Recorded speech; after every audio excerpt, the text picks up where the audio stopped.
It's so strange to use a mic. I'm telling you that right now. But you know, I'm gonna honor all of our needs in the space. This feels a little bit like a family reunion. Yeah. Every week we were having meetings with Genesis and bringing our young people who continue to challenge us and create space for dreaming and possibility.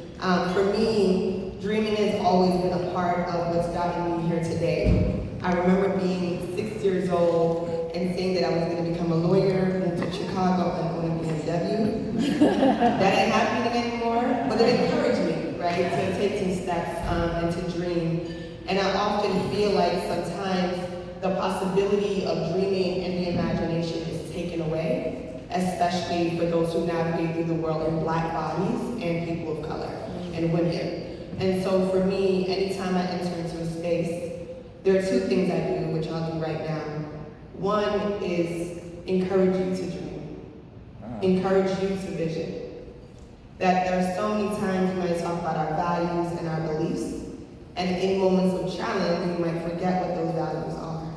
So this exercise is an opportunity to really think about the world that we want to create, and do we believe that it is possible? And so this is an invitation, not an obligation. I'm a restorative justice practitioner, so everything is an invitation. So before I do that, I also want to honor and name my ancestors who I descend from, the Maroons and the Tainos, their stories, legacies, and traditions, those that have been stolen and those that are being remembered, help to carry me continuously. And so while I'm on the journey of discovering what that means, I honor that because I know that there are stories that are being told constantly that live in me and through me, that even allow me to imagine, right? That I can't, my mom's not gonna like me to say this, but she's older than the independence of our country. And so I think about all that she had to dream and to imagine to bring me to the United States, one of 5, to only grow up in America. And the dreaming that went into that something else was possible, that we could honor where we were coming from, but then she could also dream about where I was going and create space for me to also dream about who I could be and who I would be. And so I give honor to that and blessing to that.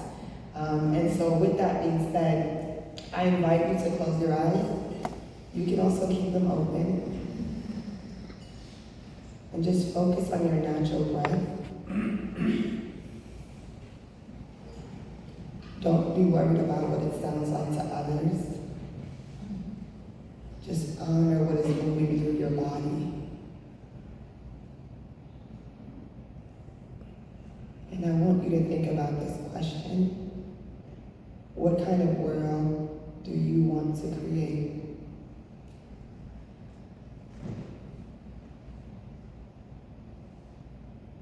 What does it feel like in that world?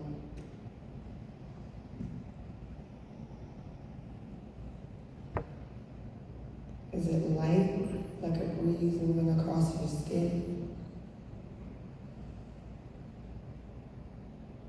Are there some moments of heaviness, like a watershed moving across the rocks?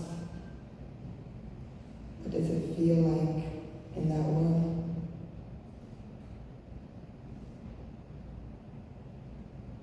As you are imagining or challenging yourself to imagine, because maybe it's been a while, honor that too. What does it sound like in that world?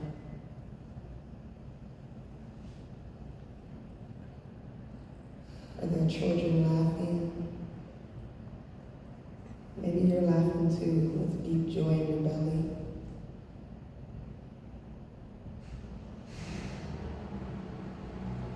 Maybe there's a silence of some tears. Maybe there's the building of a new space and structure for us to enter. Invite it all in.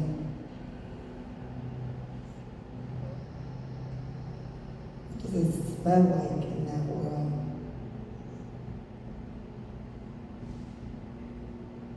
Maybe the flowers in your grandmother's front yard.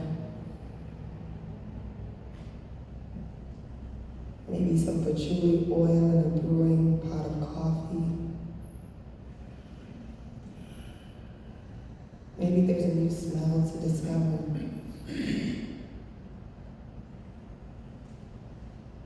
What kind of world do you want to create? Maybe you've already seen glimpses of it. What does it taste like deep in your belly?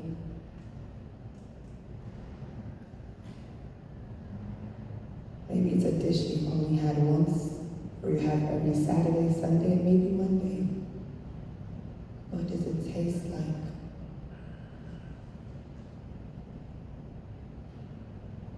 What kind of world do you want to create?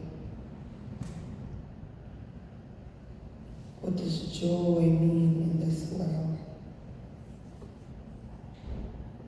How do you engage with it? How do you honor it? How do you invite it? And here's a challenge. What does conflict look like in that world? Do we make each other disposable, or do we lean in?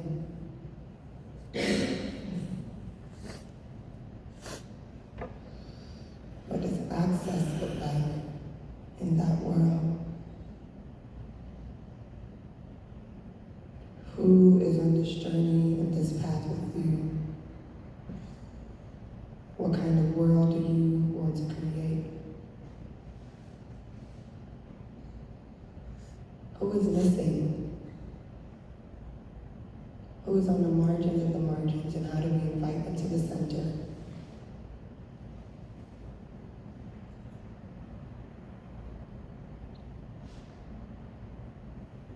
I invite you to take a deep breath and release a sigh. And just inhale another time and release a sigh. And just honor the beauty of that breath, the collective breath in the room. And on this next inhale and sigh, I invite you to slowly open your eyes. If they're closed, and if they're open, blink a few times, stretch those eyes, inhale, and release a sigh. Thank you all for that.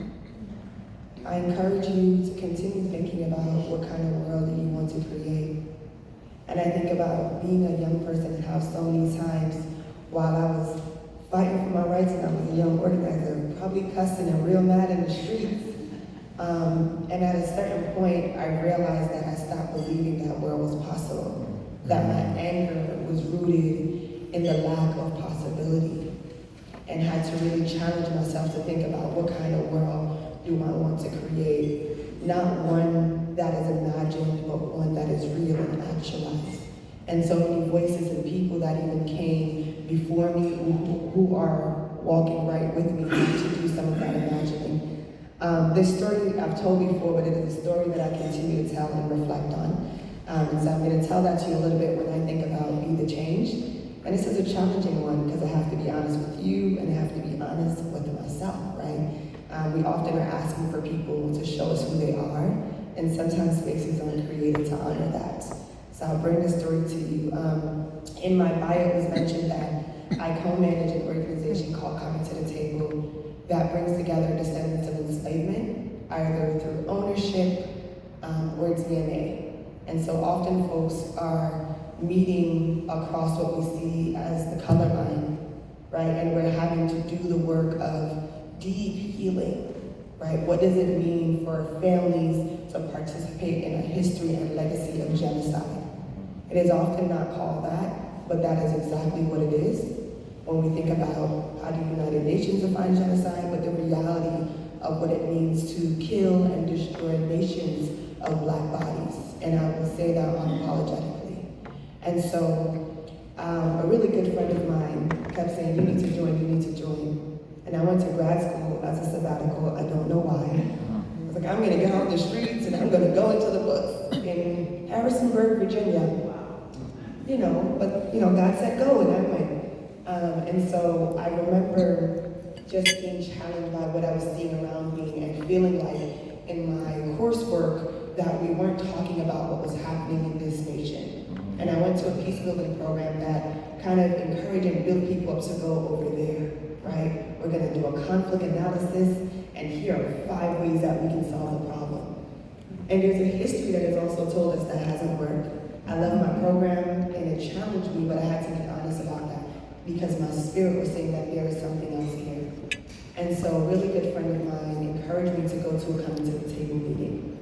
So I get into the meeting, by far the youngest person there, and one of 2 black people that are in the meeting. But I'm thinking, I know it all, baby. I know the history, I lived it. Book don't have to tell me, right? And so I get into this meeting, and it's in a restorative circle, and we're talking about the history and legacy of enslavement. And a woman begins to cry, and releasing honestly what was grief, although I couldn't see it in that moment, really kind of mourning the story that she had been told about who she was as a white woman walking through the world. And as an adult in her late years of life, kind of rediscovering that so much of that falsehood around the relationship between black folks and white folks, particularly even in her family, was not real, right? That the love may have been real, but the reality is that she was perpetuating a cycle of harm based on our history of enslavement.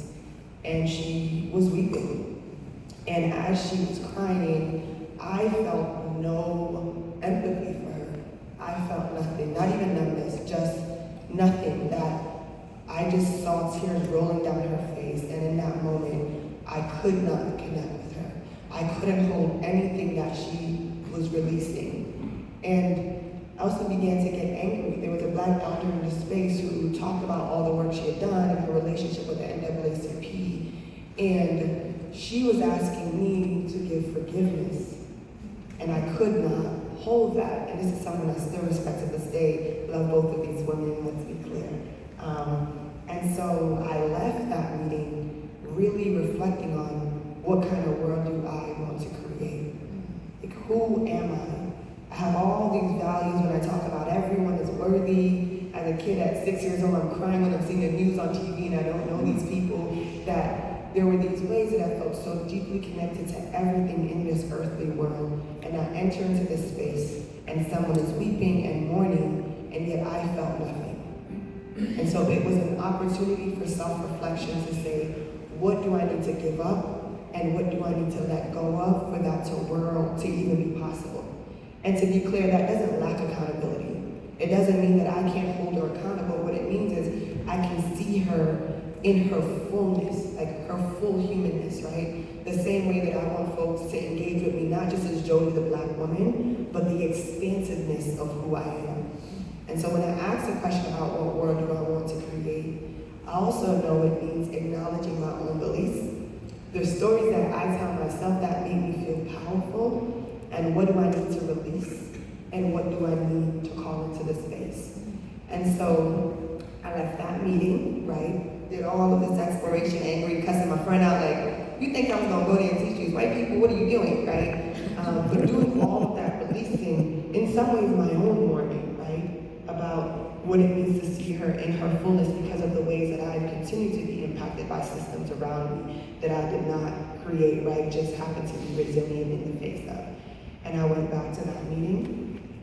We had a little conversation about it, right? It wasn't, necessarily her fault, right? We had a conversation about it, and I kept going to that meeting. And later on became the youth leader for that local chapter of Coming to the Table. We have over 50 chapters in 16 states.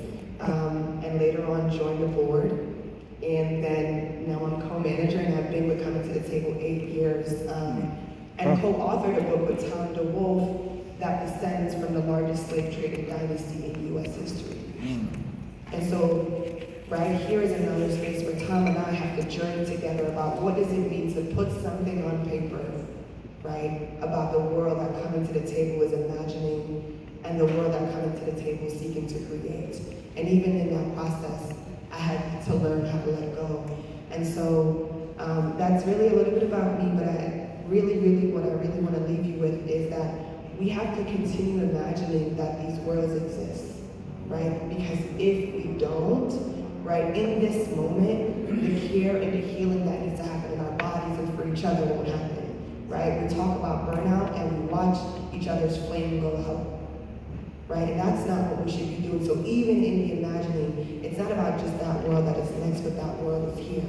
And so how do we point to ourselves and how do we point to each other and continue to investigate our values and our beliefs, right? That I am not a perfect human. And so I have to continue to ask myself, who are the margins of the margins and how do I bring them to the center?